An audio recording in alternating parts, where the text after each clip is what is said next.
ሞት ማለት ይላል መምህር በግጥም የመጨረሻው መጨረሻ። ሞት ማለት አለመናገር ነው ጭው ያለ ዝምታ፣ የመቃብር ሰላም የሬሳ ጸጥታ፣ ድሃ በሰሌኑ ሳጥን ገብቶ ጌታ፣ የውሸት ልዩነት ተጋድሞ በተርታ፣ አይመሽ ወይ አይነጋ ጠዋት የለ ማታ፣ ሐዘን የለ ለቅሶ ደስታ ፈገግታ፣ ዘፈኑና ልቅሶ የምስጥ ሹክሹክታ። ሞት ማለት ይላል መምህር በግጥም አይረገዝበት አይወለድበት፣ የመቃብር ዓለም ጭንጋፍ የጭንጋፍ ቤት፣ የሰው ልጅ እንደበት ትል የሚሆንበት፣ ክርክር የለበት ውድድር የለበት፣ ውሸትና እውነት በማይበርድ ፍትወት የተሳሰሩበት፣ የድብቅብቅ ዓለም ሚስጥር የበዛበት፣ ሁሉም በየጉድጓድ የተሸሸገበት። መስፍን ወልደ ማርያም ዛሬም እንጉርጉሮ አዲስ አበባ 2006።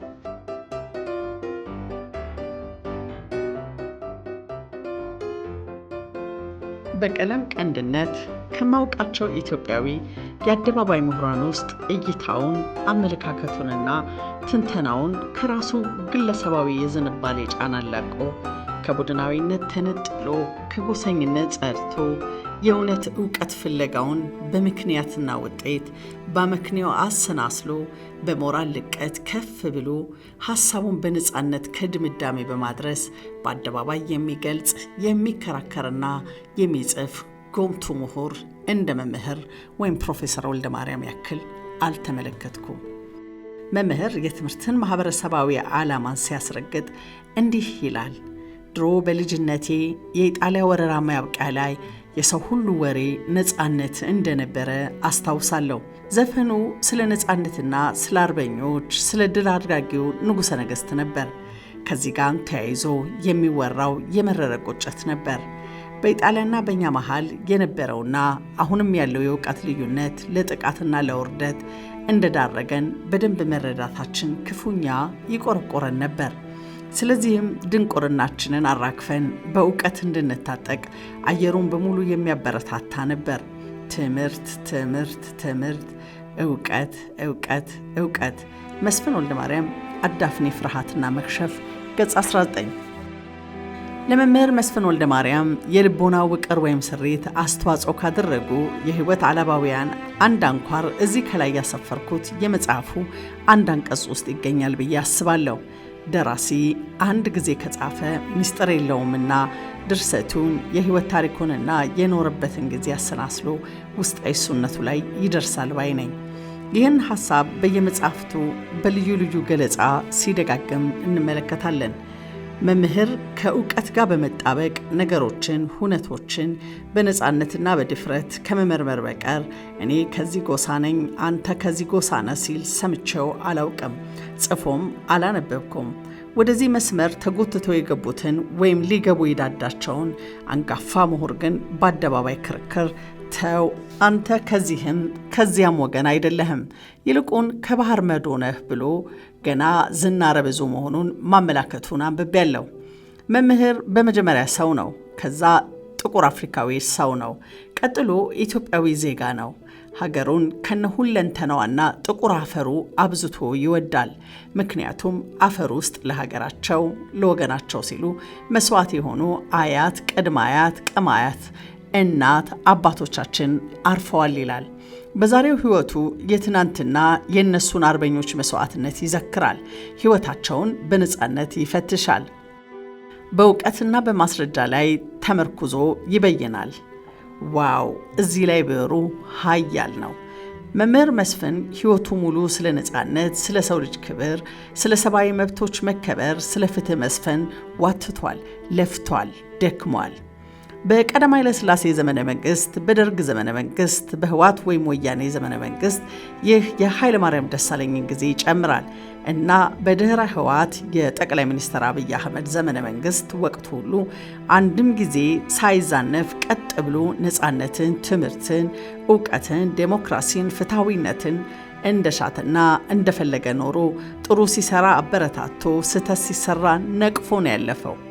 በዚህ የእውቀትና የእውነት ፍለጋ የህይወት መንገዱ ውስጥ ጋሬጣ የሆኑ የሚያስቸግሩትን ገዢዎች፣ ባለስልጣናት፣ ጨቋኞችና ሰብአዊ መብትን የሚጥሱ ተቋማትን፣ ቡድኖችንና ግለሰቦችን በሀገሩ ላይ ተቀምጦ በብዕሩ በአደባባይ እየተፋለመ እየሄሰና እየተቸ በማድረግ አካፋን አካፋ ሲል በይኗል። በዚህ ቀጥተኛ የህይወት መርሁ ጥናት ባላደርግበትም ቅሉ ከወዳጆቹ ይልቅ አክባሪዎቹና ነቃፊዎቹ ተደምረው የሚልቁ ይመስለኛል።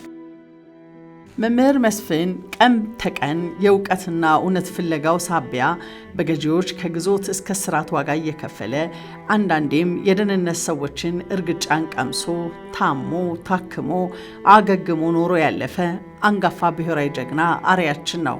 መምህር መስፍን ወልደ ማርያም በመሃል ፒያሳ በሚኖርበት በሄንሪ ኮኬክ ቤት ወረድ ብሎ ባለው አፓርታማ ቤት ስቱዲዮ ቤተ መጻሕፍትን ቢሮ ውስጥ በስልክ ቀጠሮ አስይዞ ጎራ ከሚል ማንኛውም እንግዳ ጋር ጤናው ካልታወከና የራሱ አጣዳፊ መርሃ ግብር ካልያዘው በቀር ለመነጋገርና ለመወያየትና ለመከራከር ብዙ ጊዜ ፈቃደኛ መሆኑን ተመልክቻለሁ። በንግግር በውይይት እና በክርክር ጊዜ ከይሉንታ ከከንቱ ወዳጃዊ ግቡቡነት ከጭፍን ጥላቻና ድምዳሜ ውጭ ነው። ሳይዘጋጅ መጽሐፍቱን እንኳን ሳያነብ እርሱ ጋር ቀርቦ በግልጽ በጽሁፍ ባሰፈረው ሐሳብ ላይ ሳያነብ ጥያቄ የሚያቀርብ በተለይም ጋዜጠኛ ያናድደዋል፣ እናም ግለሰቡን አስደንግጦ ይመልሰዋል። ሆኖም ከ2 ዓመት በፊት አሜሪካን ሀገር ሕክምና አድርጎ ከመጣ በኋላ ግን ይህን ባህሪውን አለሳልሶ እንደያዘው ለመረዳት ችያለሁ። ነገሮችን ባንክሮ ስለሚከታተል ሂስ ጣል ሳያደርግና ሳይተች አያልፍም። ያኔ ሕክምናውን አሜሪካ አድርጎ ሲመጣ ከጋዜጠኛ ተመስገን ደሳለኝና ፍቃዱ ማህተመ ወርቅ ጋር ልንቀበለው ቦሌ አውሮፕላን ማረፊያ ሂደን ነበር። ስንመለስ ከብዙ ወዳጆቹ ጋር ዶክተር ያዕቆብ ኃይለማርያም፣ አርቲስት ደበበ እሸቱ፣ አንዷለም አራጌ፣ ጋዜጠኛ ኤልያስ ገብሩ፣ ይድነቃቸው ከበደ፣ ኤልሳና ሌሎቹም ወዳጆቹ ከተቀበሉት በኋላ ፒያሳ ካለው አፓርታማ ቤቱ አረፋልን። ያተነፋፈሱ ሂደት በኦክሲጅን መሳቢያ መሳሪያ ድጋፍ እየተረዳ በዊልቸር ተቀምጦ በመምጣቱ ስለ ጤንነቱና ስለ ሕክምና ሁኔታ ጠየቅኩት። ሕክምናቸው እጅግ ዘመናዊና በእያንዳንዱ መስክ ሁሉ ጠቢባን ወይም ስፔሻሊስት ባለሙያ ያላቸው፣ እንደ ዋዛ የሚመለከቱት ነገር የላቸውም አለ መምህር። ቀጠል አድርጎም ትንፋሽ ከወሰደ በኋላ ሁሉ ነገርህን ባንክሮና ወደፊት ሊያስከትለው ከሚችለው የጤና እክል ሁሉ ሊጠብቁ በሙያቸው ይታተራሉ ብሎ ፈገግ አለ።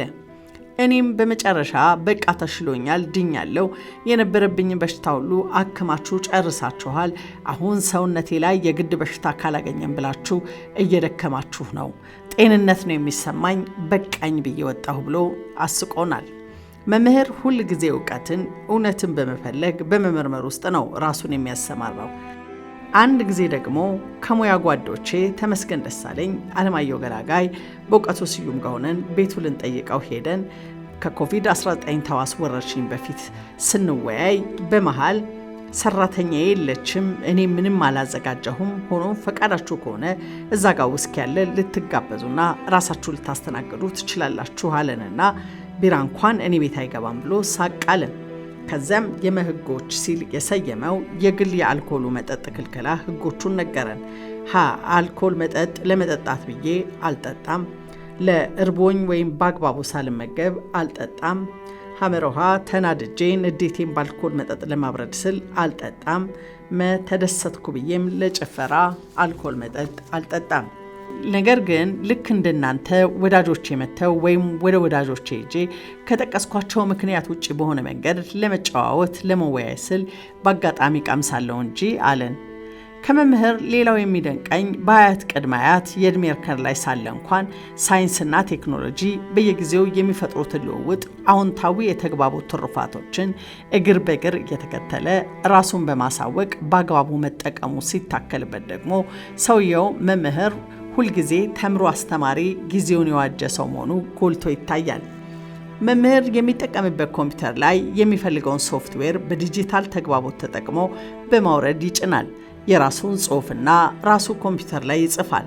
ዲዛይንና ሌአውት ይሰራል። የመጽሐፉን የፊት ገጽም ያዘጋጃል። እናም ያለቀለት ብሉፕሪንት አዘጋጅቶ ወደ ማተሚያ ቤት ይልካል። በሌላ በኩል በማህበራዊ ሚዲያዎች ላይ በመሳተፍ ሐሳቡን ያጋራል። የሌሎችን ሐሳብ ያነባል። በጋራ የዲጂታል ውይይቶችና ክርክሮች ላይ ጎራ ብሎ ይወያያል፣ ይከራከራል። በሂደቱም ዕውቀትንና እውነትን ይፈነጥቃል፣ ይደንቃል። የ90 ዓመቱ አረጋዊ ይህን ሲከውን መመልከት። ወዳጄ ይህን የተግባቦት ሂደት እንደ ቀላል እንዳትመለከተው። ብዙ ጊዜያቸውን በምዕራቡ ዓለም ያሉ ዩኒቨርሲቲዎች ያስተማሩ የቀድሞ ተማሪዎቹ ወዳጆቹ በዚህ ሲቸገሩ ተመልክቻለሁና እርሱ ራሱን ከጊዜው ዲጂታል የግልጋሎት መሳሪያ ጋር አስማምቶ መጠቀሙን መመስከር ተገቢ ነው። ፕሮፍ በዋናነት እውነትና ዕውቀትን ማንጠርና መጠቀም ይችልበታል። በሕይወት ቆይታው የእውቀትን መንገድ ተግቶ ይዞ አውቋል፣ አሳውቋል፣ ተምሯል፣ አስተምሯል። ለዚህም መምህር የሚለው የክብር ካባ በጊዜው ደርቧል። ውሎና አዳሩ ልክ እንደ ብትሁና ሕይወት ዕውቀትን እና እውነትን ፍለጋ ስለሆነ በሂደቱም እርሱ ራሱ ዕውቀት ወደ መሆን ተጠግቷል፣ ተሸጋግሯል። እናም ማክሰኞ መስከረም 26 ቀን 2013 አዲስ አበባ 4 ኪሎ ቅድስት ሥላሴ ቤተክርስቲያን ግብዓተ መሬቱን የምንፈጽመው ለሀገራችን ቁም ቤተ መዛግብታችንና ቤተ መጻሕፍታችን ነው። ነፍስሔር መምህር መስፍን ጌታቸው ወርቆ እንደጻፈው